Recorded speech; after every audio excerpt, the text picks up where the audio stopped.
topic is going to be about self-promotion. It is the name of the game as an entrepreneur in the entrepreneurial lifestyle.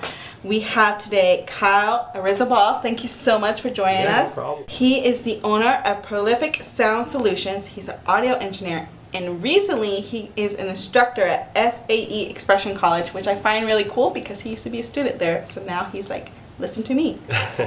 So can you tell our audience quickly a little bit about what is an audio engineer? Because I think a lot of times when people think music, they're just like audio and engineer. They have so many different like words, right? Right, yeah. So basically in the studio, you kind of have three roles. You have the artist or the studio musicians. You have the producer who is kind of in charge of the creative decisions and direction of the project. And the audio engineer, which is kind of running the show from a technical standpoint. So as audio engineer, I'm, capturing the audio, running the console, later on mixing and mastering the songs. Yeah. So with that background, is that what created your business? Originally, I got into music because, I was rapping myself. Yeah. Right? Wait, so you and Geraldine used to rap together?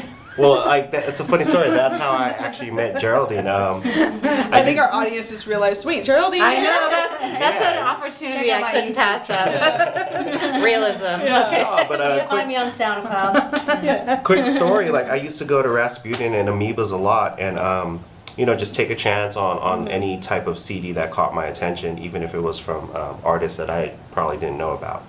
And it was a compilation, right? What was it called? It's called Asiatic. Asiatic. So it was a collection of Asian American rappers, and Geraldine was featured on one of the songs. I think it was with your group. Yeah, I think the group Unidentified. Yeah, and so Geraldine was one of the only female Asian MCs on the compilation. And I was able to reach out to her because on the credits of the song, was her AOL Instant Messenger screen. Oh my God. See, it just shows how dated you guys are. Right. It's like, AOL. You guys, look how she made us feel old. Okay. Super much No, I younger used than to use AOL Instant Messenger all the time, so I felt so comfortable to just add her and hit her up. She actually hit me back, and we met a couple times. We talked about writing together, but since then we've kept the relationship, and it's actually one of my most cherished relationships. For 15 years or something like that. Since 99. Since 99. Yeah. You never know how life will bring you. I know, I love that. So music, rapping, music, a lot of times we see behind the music stories, right? But a lot of times people don't think, music can be a business, or they don't see the business side of music. Right, to the they just sort of average- you're just singing or you're just rapping. Sure. Yeah, to the average person, I'm sure they don't give much thought into the industry as a whole and how many roles that there are to actually create a successful album or career. Like I mentioned, you have producers, audio engineers, you have everybody running labels, marketing, A&R. These are probably terms you'll hear in passing, but it's a really deep industry. But it's kind of fun. Yeah. So you guys were both in the music industry for a while, and from there, is that where you learned self-promotion to use as an entrepreneur? It wasn't actually for a long time until later in my career that I started really learning about self-promotion. And I think we live in such a great time right now where those tools are readily available for anybody. So, I'm really happy for the artists nowadays that are trying to promote. Because I didn't have that when I was younger, right? Yeah. The internet was still in its infancy. Technology wasn't that advanced as far as where we have today.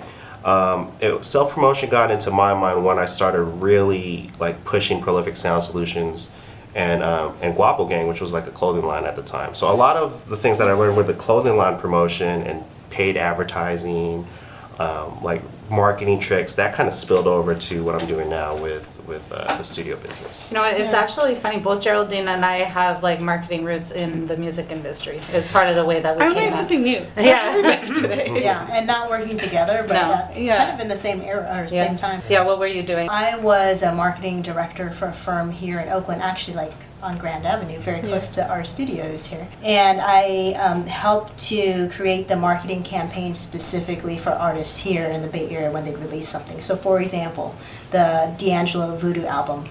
We were responsible for all of the radio promotions, retail, making sure it's all in the stores, street promotions in the sense of handing out free swag and cassette singles and stuff like that, as well as just word of mouth promotions. So kind of more of a grassroots way of marketing. And at the same time, I was also a rap artist, so I was touring and self-managing myself. Yeah, and it was around, like, it was 2004 or something. One of my first business plans that I wrote was it was for an all-female hip-hop compilation CD called Queendom. And we did the promotion kind of like, I think about it, it was the analog version of social media, because we literally like went around to every club, like every night in the Bay Area, and we had a survey that we went around and we would meet people. I had my clipboard and I would just ask people questions. It was so awesome and so fun. And like, you know, we got to get into clubs. We would be pushing music, so I know that, and music's important to all of us. And I remember that was when MySpace was coming out, so it was our first. And I remember my business partner at the time saying, "Oh, I'm going to invite you to this new email, Gmail." And I was like, so we talked about AOL, the beginning of Gmail, MySpace.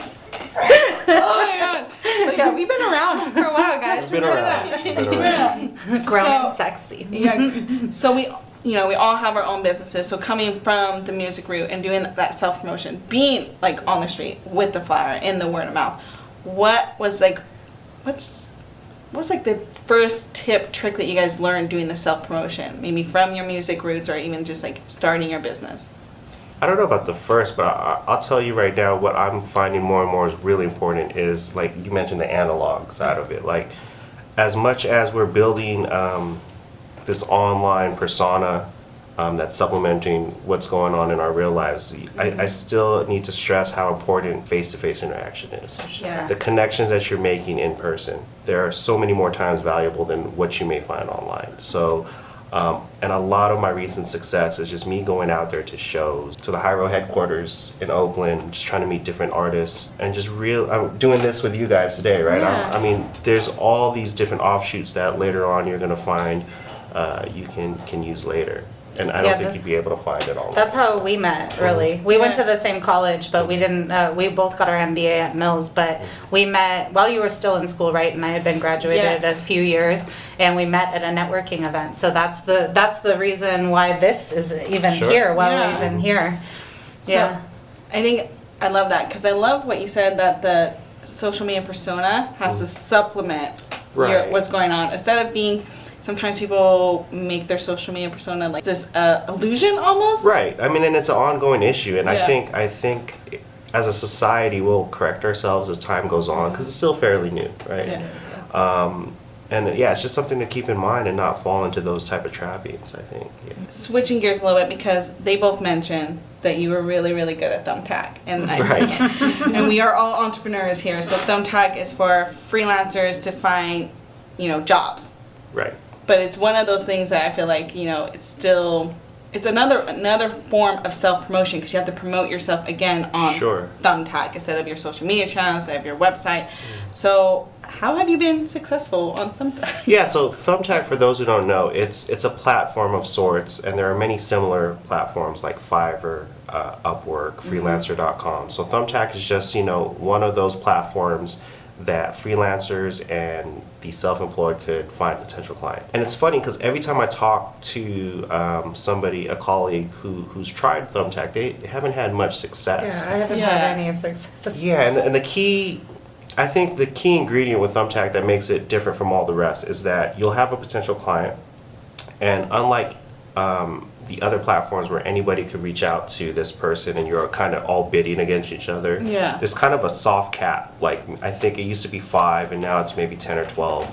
And once 10 or 12 of these people reach out to this client, it closes the request, right? So right off the bat, you're competing with a much less number of people.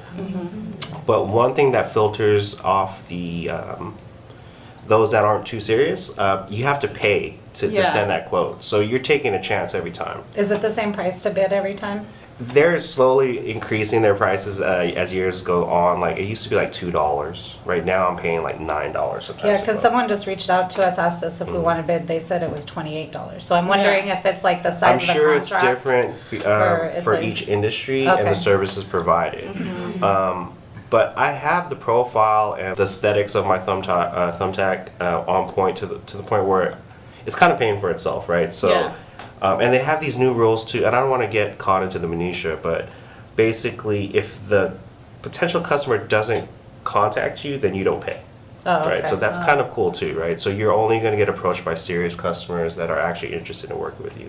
And usually, most of the time, if they're already reaching out to me, you're halfway there. But yeah, long story short, it kind of pays for itself because I'll be paying maybe, I don't know, like $20 to $50 for all the quotes I've sent. But each artist that I'm finding there, I'm making many times more. So, So what is your secret? I know. I mean, just like a lot of the platforms out there, it's all in the reviews, right? I mean, Yeah. I mean, even before that, just the very basics, just the professionalism whenever you contact somebody, you know, the way you type, the way you talk to them, being a fast and responding very fast. So as soon as I get the quote, I'm always responding. So you mentioned like your profile is like on point on Thumbtack, Right. and like the reviews stuff. Reviews, sometimes people just give you the review, but a lot of times you have to ask for the reviews. Yeah, so and that you can be a guys little are- scary for entrepreneurs to ask someone to review though. Yeah, you guys are asking about my secret for Thumbtack. It's almost all the reviews. So once you pass a certain threshold of about 10 reviews, all 5 stars, then it's kind of a snowball effect and it just gets better and better. We really live in a digital society today, so a lot of decisions are being made off of those 5-star reviews, right? I mean, even if you're not conscious about it, if you're on Amazon, if you're on Yelp, if you're just not going to hit up a restaurant that's 2 stars, 3 Yeah. stars, right? Yeah, Or for sure. that has 100. We're like 4 stars or less. Right. Or a small amount of reviews, Yeah. you might give them a shot, but if you had 10, 50, or 100 reviews, it's almost a no-brainer. Yeah. So what I found with my research is that a lot of my local competition, they didn't have too many reviews, and the further away I got from them as far as the number of reviews, the more my business started rolling. So that's really all there is to it, I think, yeah.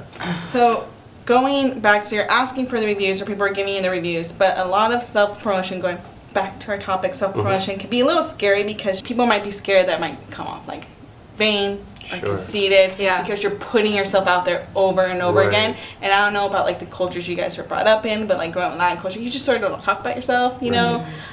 So how do you get over that to do the self-promotion, to ask for those reviews, to ask, you know?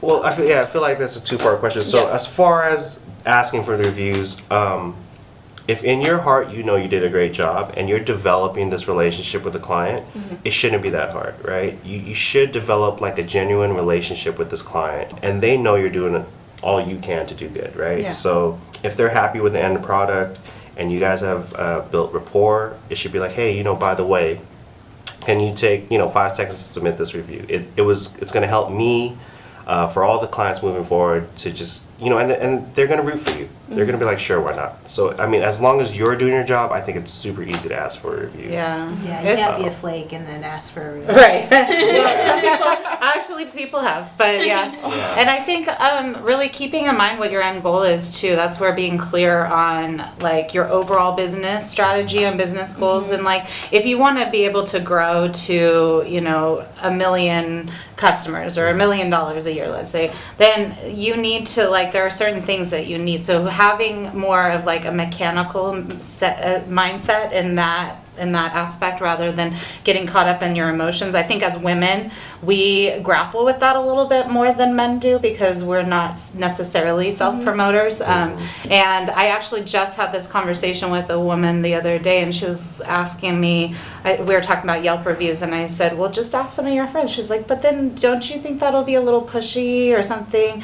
And to that, what I responded was, well, if that's the case, you're probably not hanging around people that are entrepreneurs or business-minded people. And, and clearly she's in a place where she hasn't been in business long enough to have more entrepreneurial friends, so she was still relying on her friends, which as, we begin our businesses, a lot of the time those are the people that we're focusing on. If you're in business to be in business and you want to accomplish your goals, then you're going to start to have people that are going to know that, and it won't be a weird thing to ask them. Yeah, I think that's I did that when I first started. I created the profile, I reached out to some close friends, and I can remember to this day exactly who was there for me Yeah. to submit some reviews. And they weren't fabricated. They're all friends that I've helped in some audio capacity.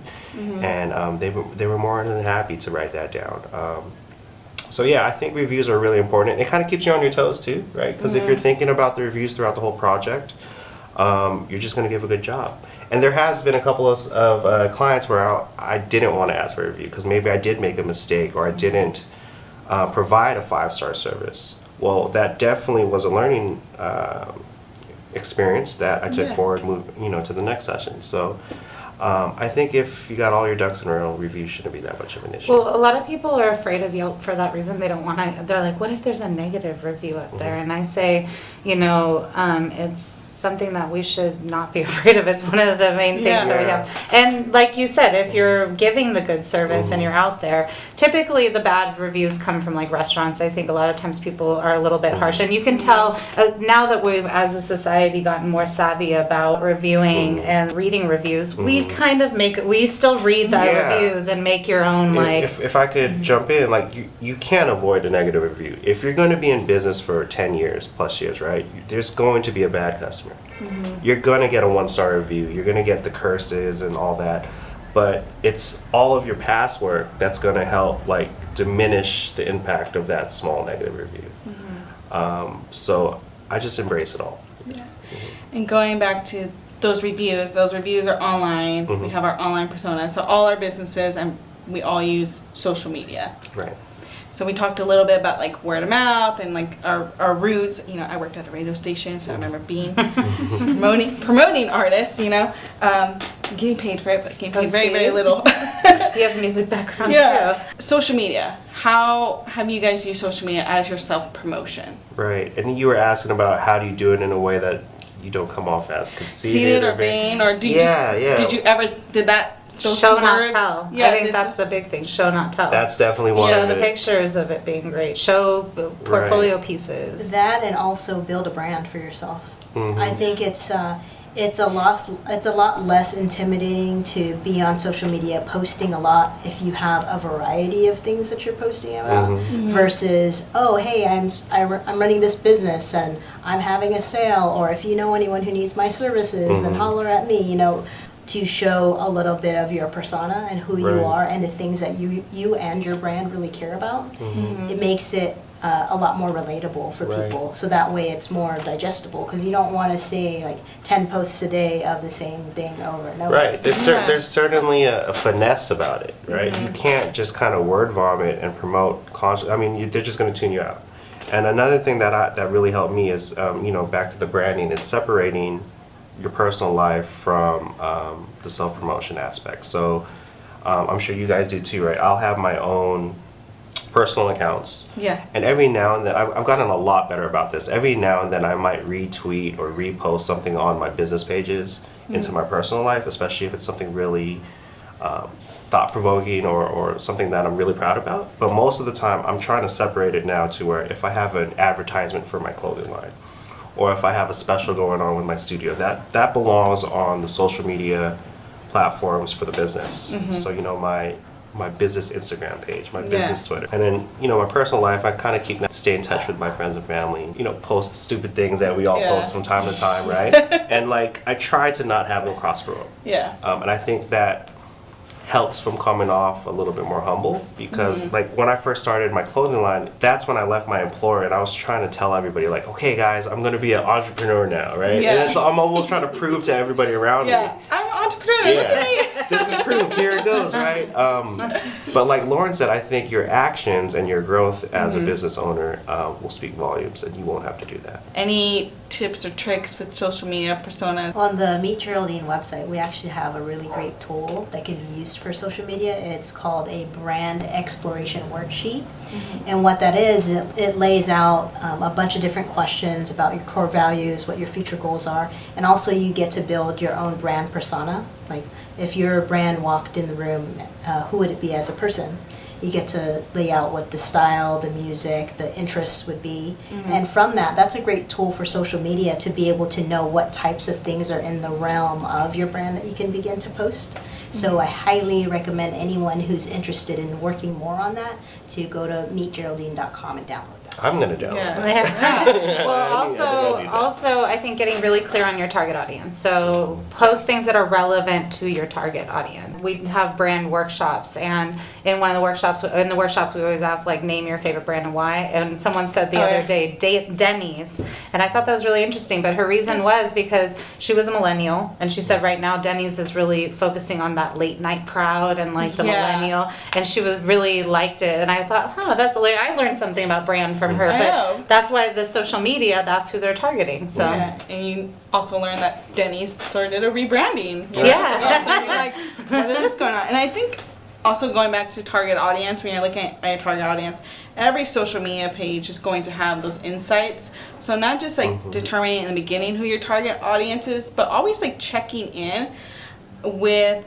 who your audience is actually becoming. like who's liking and who's Yeah, because sometimes like you might think this is my target audience. Because like I know for me, for my magazine, they all of a sudden I had a lot more like moms, and I'm like, but I'm not a mom, and I write nothing about family, and I write nothing about kids. But I have all these mom entrepreneurs reading my stuff because they relate to the entrepreneur stuff. And then I had to do a brand recheck. I'm like, do I want to talk about families and moms? I'm like, nope, that's not me. But you know what? You could read the other things, you know. Yeah. But you have to like check in with your audience, and so that way you could relate and promote yourself properly on social media. All right. Well, first, thank you, Kyle, so much for No joining problem. us Yeah. today. Yeah. Yes. This is fun. All his information is going to be in the description box below. You guys need to follow, like, comment, all his stuff.